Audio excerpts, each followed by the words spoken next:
Okay, Justine and Michael, we're back talking about life after lockup. What can you tell our viewers about what they'll get to see with the two of you this season? My favorite word this season is transparency. We pull back on the curtains more.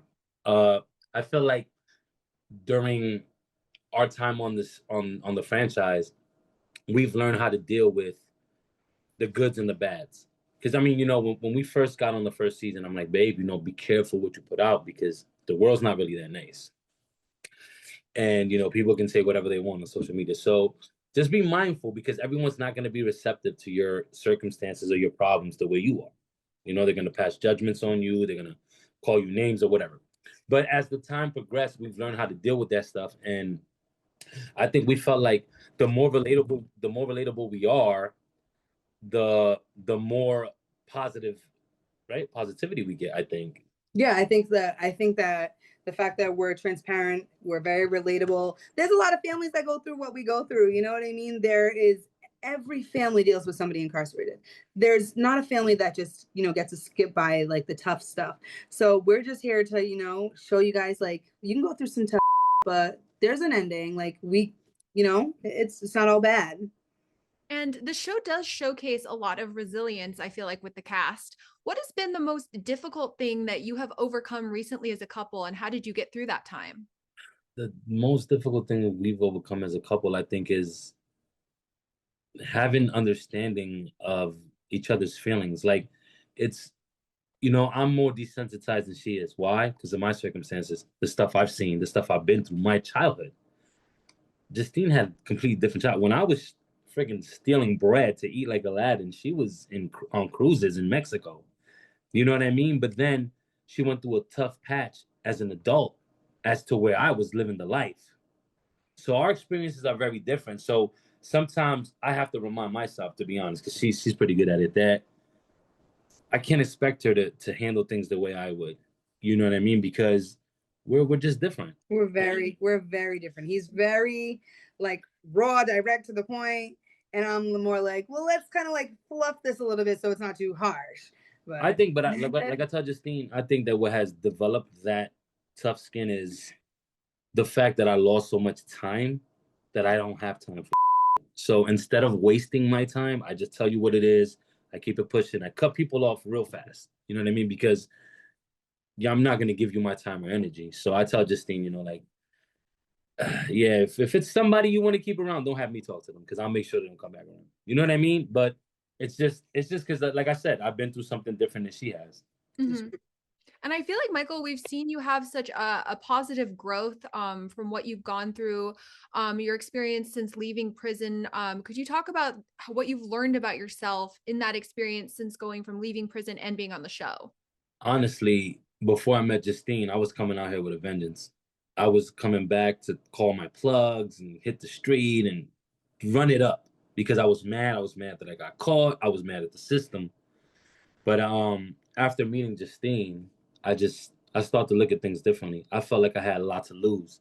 So doing my time, she helped me. She helped me. She sent me the books that I needed, self-help books, this, that, and I educated myself in there while I was in there. And by the time I came out, I felt like I can display that, which is why you guys see it. But I'm gonna be honest with you. If it wasn't for Justine, I don't think I'd be here talking to you right now. I feel That's like just being real. that's like the power of love, though. I feel like it can help transform you and make you a better person. So I'm glad that you were able to make those changes and Definitely. grow as a couple.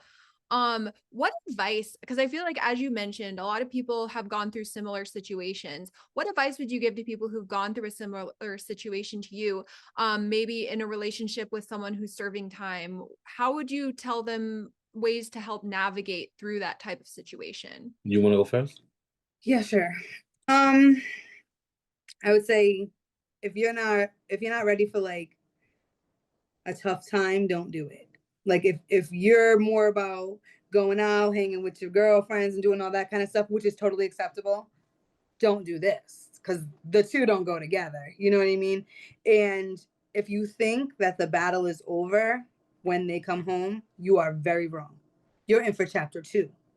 Chapter two comes along with trying to get back into Trauma. society, dealing with trauma, trying to deal with your trauma, sort that out, and deal with regular life. Then if you add kids into it, then you add a TV camera into it. Well, then you know what I mean. So it's just like, know what you're in for. It is a tough road. Like he's about to be out for 3 years, and I just said to him the other day, he did something or he looked a certain way, and I just looked at him. I was like, you're coming out of it. Like we're here. We're at the point now. It's taken us 3 years of up and down, but you're finally getting back to just being Mike. I mean, you have to. You know? Yeah, I'm institutionalized. At the end of the day, Right. you deal with a person that's been incarcerated almost 7 years. You're gonna deal with a person who's institutionalized. It's all they've known, which is why if I get upset, I sit on the toilet. Because when I got upset with you on the phone, I would sit on just as a seat is what I'm saying. You know what I mean? I just use it because it was a seat in our room. You know what I mean? And whenever I get upset, I find myself in those close places because that's why I've known for such a long time. He lived in such a small space that he'll go into the closet area or he'll go into the bathroom. It's something that kind of brings him back. It kind of hones me. Yeah, it kind of hones me in. Which is also something that we are working through because we need to break out of that as well, just for your own personal and mental health. And also being on a reality show, I feel like it brings fans, but it can also bring haters. And I asked this to a lot of people who are on reality series. But how do you deal with online trolls? I mean, he embrace them. He doesn't get bothered by anything. Like jail gave him a whole tough skin that Justine just was never privy to.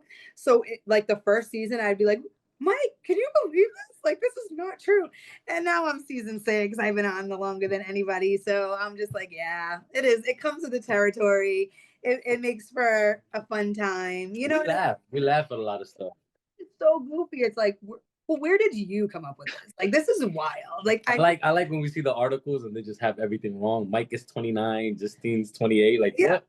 You have a decade you're missing, buddy. Yeah, it's just like I watched this video on TikTok the other day about myself, and apparently, like, it was AI. I went through all this crazy stuff. I live in Pennsylvania. Me and him are no longer together. I'm off the show, living with my kids in private. I was like, this is crazy.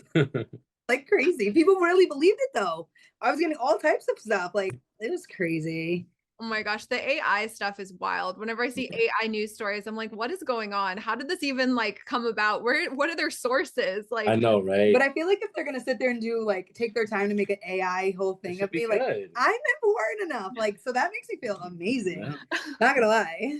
Now this show has a lot of viewers. I also am wondering, do you have any friendships with any of the other Life After Lockup stars or anyone that you talk to online? We're not like friends with anybody, but I do feel like, you know, like I reached out to Alexis this year after she had her baby just to say, hey, congratulations, because you're a fellow cast member and I know what you just went through. Like, I know what that's like becoming a mom, and I just wanted to wish her all the best.